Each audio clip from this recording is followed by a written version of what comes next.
Olá, me chamo Helena Frade, sou advogada criminalista e coordenadora da área penal da Moisés Freire Advocacia e tenho uma pergunta para fazer para vocês.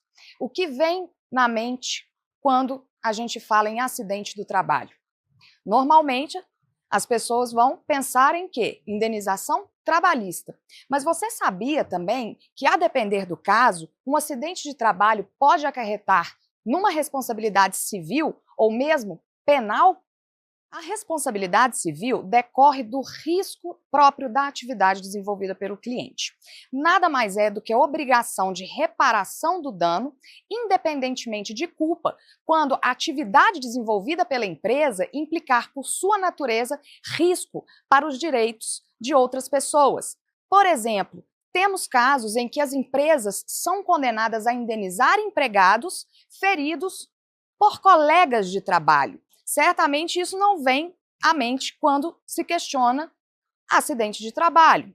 Mas também existe a possibilidade de se responsabilizar criminalmente pessoas físicas que trabalham no âmbito empresarial.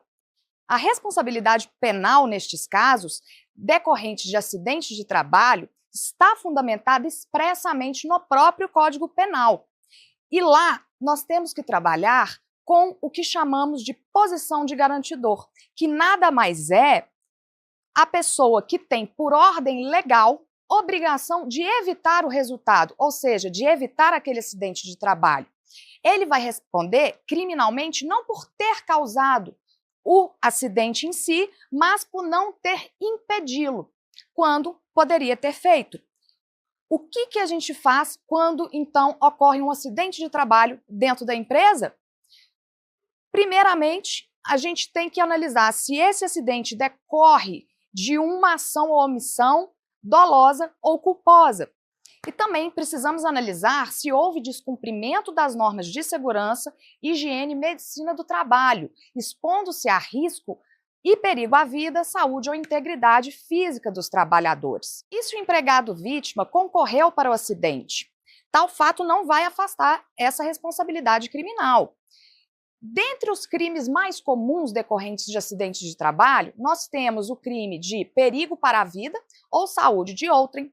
Temos também os clássicos crimes de lesão corporal, que podem variar desde uma lesão corporal grave, como, por exemplo, a perda de um membro, a perda de um sentido, ou também lesões corporais de natureza culposa. E, por fim, também, a empresa ela deve estar atenta, porque eventualmente, no caso de acidentes de trabalho em que o empregado morre, é possível sim responsabilizar pessoas físicas diretamente ligadas àquela atividade por crime de homicídio. Pode ser homicídio doloso, inclusive, que vai a júri, ou homicídio culposo, né? E não sei se vocês sabem que nestes casos de homicídio culposo, existe uma previsão no Código Penal de aumento de pena se este homicídio decorre da inobservância de regra técnica de profissão. E, para dar um exemplo, na hipótese de uma construtora no seu canteiro de obras que realiza a fundação da obra e, infelizmente, um funcionário morre soterrado enquanto trabalhava na fundação. Pode ser que dali entenda-se pela ocorrência de um homicídio. Se doloso ou culposo, tem que analisar o caso concreto. Mas a quem recai essa responsabilidade? É importante pontuar que ela pode recair sobre qualquer pessoa, principalmente os técnicos de segurança do trabalho, o engenheiro responsável pela obra e também os donos daquela empresa. A Moisés Freire Advocacia realiza treinamentos junto às empresas para conscientizar os seus empregados, desde aqueles que atuam no dia a dia, na ponta da operação, bem como aqueles empregados que se colocam em posições de gerência, em posições hierarquicamente superiores. Tudo para quê? Para conscientizar toda a equipe e diminuir o índice de acidentes de trabalho dentro daquela empresa e principalmente dentro daquele ramo de atuação.